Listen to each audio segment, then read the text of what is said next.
नमस्कार। आज हम ब्रह्म मुहूर्त के रहस्य के बारे में जानेंगे। ब्रह्म मुहूर्त से मनुष्य का ही नहीं, पशु पक्षी का भी गहरा नाता होता है। पशु पक्षी जाग जाते हैं ब्रह्म मुहूर्त में, पुष्प खिलने लगते हैं, प्रकृति भी हमें उठने का संदेश देती है। तभी दुनिया के सभी सफल व्यक्ति सुबह जल्दी उठ जाते हैं। सूर्योदय से पहले का समय ब्रह्म मुहूर्त का होता है। यह रहस्यमय समय है। जिसने इस समय का सही उपयोग करना सीख लिया, वह जीवन में सब कुछ हासिल कर लेता है। अगर आप जीवन में किसी लक्ष्य को पाने के लिए बहुत सीरियस हैं और लक्ष्य को हासिल करना चाहते हैं, तो ब्रह्म मुहूर्त में करिए। फिर देखिए लक्ष्य या काम चुटकियों में कैसे हो जाता है। ब्रह्म मुहूर्त को हमारे वेद, पुराण और शास्त्रों में भी बहुत महत्वपूर्ण स्थान दिया गया है। ब्रह्म मुहूर्त में किया गया पूजा पाठ, मंत्र जप उसी तरह सफल और जल्दी सिद्ध होता है जैसे पौधे में खाद और ऊर्जा डालते ही पेड़ पौधा हरा भरा हो जाता है। ब्रह्म मुहूर्त में किया गया मंत्र साधना बहुत जल्दी सिद्ध होता है और अपना चमत्कार दिखाने लगता है।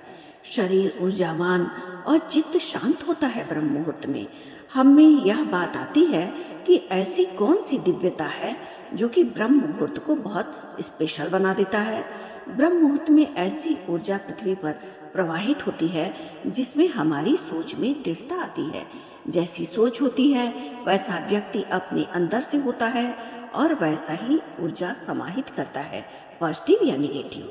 अवचेतन मन में स्टोर होकर वही वाइब हमारे जीवन में श्रेष्ठता या निकृष्टता को देती है, क्योंकि हम वही बनते हैं जैसा हम सोचते हैं।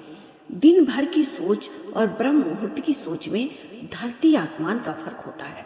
जब ब्रह्म मुहूर्त होता है उस समय लोगों को अक्सर बहुत गहरी नींद आती है। पृथ्वी पर जो ऊर्जा उस समय होता है, ऊर्जा का फ्रीक्वेंसी का लेवल बहुत कम होता है, शुद्ध और अद्भुत होता है। उस समय हम जो ब्रह्मांड से मैसेज देते हैं वह जल्दी पूरा होता है। यूनिवर्स उसको बहुत जल्दी एक्सेप्ट कर लेती है। मतलब आपकी बातें ब्रह्मांड जल्दी स्वीकार करता है। एक दिन में 8 पहर होते हैं। हर पहर लगभग 3 घंटे का होता है। इनमें से शाम के 6 बजे से 9 बजे तक, जिसको प्रदोष काल कहते हैं, इस समय में सतोगुण की प्रधानता होती है। इस प्रहर में पूजा पाठ, संध्या वंदन किया जाता है। दूसरा प्रहर 9 बजे से 12 बजे तक का, जिसे निशीथ कहते हैं, इस प्रहर में जागना नहीं चाहिए। तीसरा प्रहर होता है रात के 12 बजे से 3 बजे तक का। यह समय पूर्ण विश्राम का होता है, रात गहरी नींद का होता है। चौथा प्रहर 3 बजे से सुबह 6 बजे तक का। यह समय उषा का होता है, शुद्ध और सात्विक उषा का। यह समय सिद्ध ऊर्जा से समाहित होता है। विश्व शक्ति या ब्रह्मांडीय ऊर्जा से ही विश्व संचालित होता है। उस समय अगर कोई व्यक्ति जागृत होता है तो उसमें ऊर्जा वह ज्यादा मात्रा में चला जाता है और वह शरीर बहुत एक्टिव हो जाता है। मतलब वो ऊर्जा उस व्यक्ति के शरीर को बहुत एक्टिव करती है। ब्रह्म मुहूर्त में अगर मेडिटेशन किया जाए तो ऐसा व्यक्ति बहुत जल्द आध्यात्मिक ऊर्जा जागृत करने में सफल होता है। आपका चेतन मन जो आप में ऊर्जा की पॉजिटिविटी भरता है, ब्रह्म मुहूर्त में वही एनर्जी लेवल बहुत ज्यादा होती है। ब्रह्म मुहूर्त में मनुष्य ही नहीं, पशु पक्षी भी जागृत होते हैं।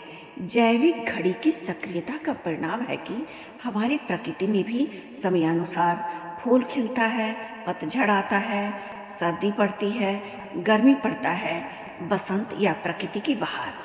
उस जैविक घड़ी के बारे में हमारे वेदों में पहले से ही लिखा जा चुका है। प्रकृति का संचालन उसी जैविक घड़ी के हिसाब से होता है। जो मौसम का परिवर्तन होता है वह उस जैविक घड़ी के हिसाब से ही होता है।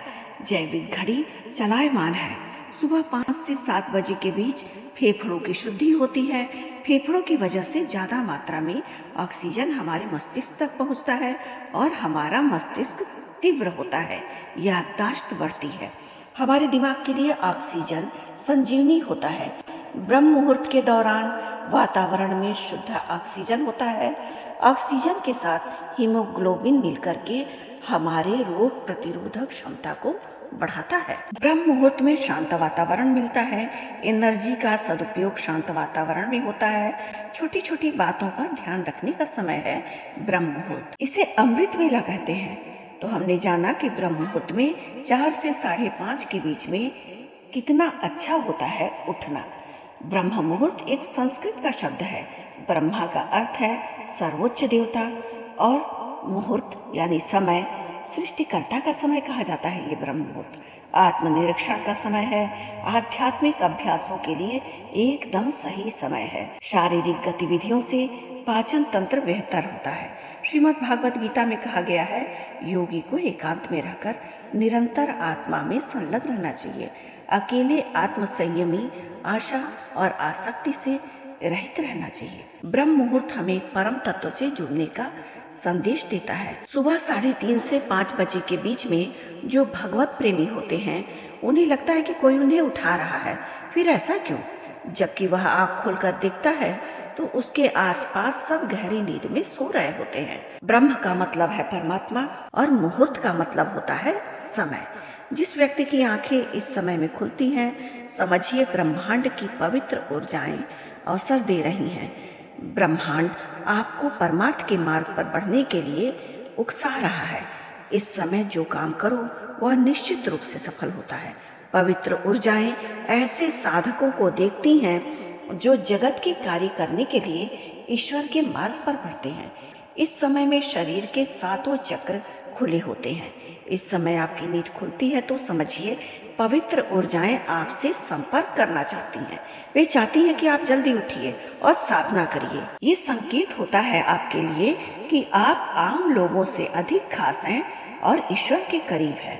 ब्रह्म मुहूर्त में पूजा करने से मन को शांति और जल्दी मंत्र सिद्ध होता है। ब्रह्म मुहूर्त को अक्षय मुहूर्त भी कहते हैं। ब्रह्म मुहूर्त को पुण्यकर माना जाता है। ब्रह्म मुहूर्त में जब अगर किया जाए स्नान ध्यान के बाद हथेलियों को देखते हुए काग्रे वस्त्रे लक्ष्मी कर मध्य सरस्वती, तो इस मंत्र का जप करने से सफलता मिलती है। प्रारब्ध के दुख जल्दी जल्दी खत्म होते हैं। ब्रह्म मुहूर्त में यदि हम इसको बोलते हैं ब्रह्मा मुरारी त्रिपुरांतकारी, तो हमारे 9 ग्रह शांत होते हैं। धीरे धीरे हमारे मारक ग्रहों की अरिष्टता भी खत्म होती है। इस मंत्र को बोल करके हम 9 ग्रहों को शुभ कर लेते हैं। इस समय में चिंताएं और वात दोष का प्रकोप भी कम होता है। इस समय में विचार शक्ति उच्च होती है। यह समय जीवन का सबसे मूल्यवान समय कहा जाता है। यह समय वैदिक ज्योतिष और आयुर्वेद की दृष्टि से भी अति उत्तम होता है। सिख धर्म में तो इसी समय को अमृत वेला कहते हैं। इस नाम से ही हम समझ लेते हैं इस समय की सार्थकता।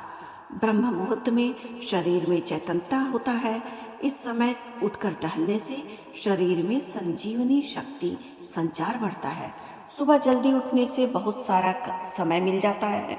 दिन भर की प्लानिंग करते हैं हम, और जो कार्य प्लानिंग और योजना बना करके किया जाता है, तय समय पर किया जाता है, वह व्यक्ति के सफलता को जरूर दर्शाता है और एक न एक दिन वह व्यक्ति सफल अवश्य होता है।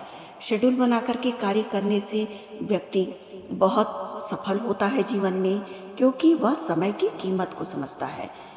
हर सफल व्यक्ति को किताबों से दोस्ती करना बहुत जरूरी होता है, क्योंकि किताबें, पुस्तकें हमें ज्ञान देती हैं और जीवन में ज्ञान का वर्धन करना बहुत जरूरी होता है। हर व्यक्ति चाहता है कि वह जीवन में सफल हो, लेकिन अपनी आदतों से ही हम जीवन में सफल या असफल होते हैं। अपने समय का कीमत समझना हमें सफल बनाता है। सफल लोग संघर्षशील होते हैं। वह 1-2 बार अगर जीवन में असफल हो जाएं तो हारते नहीं हैं, निराश नहीं होते हैं, वह जुझारू प्रवृत्ति के होते हैं। ब्रह्म मुहूर्त में सत्व नाम की विशेष ऊर्जा होती है। चेतना को उच्च स्तर तक पहुंचाता है ब्रह्म मुहूर्त। आध्यात्मिक ऊर्जा को अपने आप में समाहित करता है वह व्यक्ति जो कि ब्रह्म मुहूर्त में उठ करके आध्यात्मिक चेतनाओं को बढ़ाता है, आध्यात्मिक कार्यों को बढ़ाता है। मन शक्ति से मानसिक स्पष्टता होती है। चिंतन और लक्ष्य निर्धारित करना चाहिए व्यक्ति को, इससे आत्मा को पोषण मिलता है। तो आज हमने ब्रह्म मुहूर्त में उठकर आध्यात्मिक साधना करने का और पढ़ने लिखने का क्या लाभ मिलता है, इस बारे में जाना। अगर आपको हमारा वीडियो पसंद आया हो तो हमारे वीडियो को लाइक करें और हमारे चैनल को सब्सक्राइब करना बिल्कुल ना भूलें। आज के लिए बस इतना ही। धन्यवाद।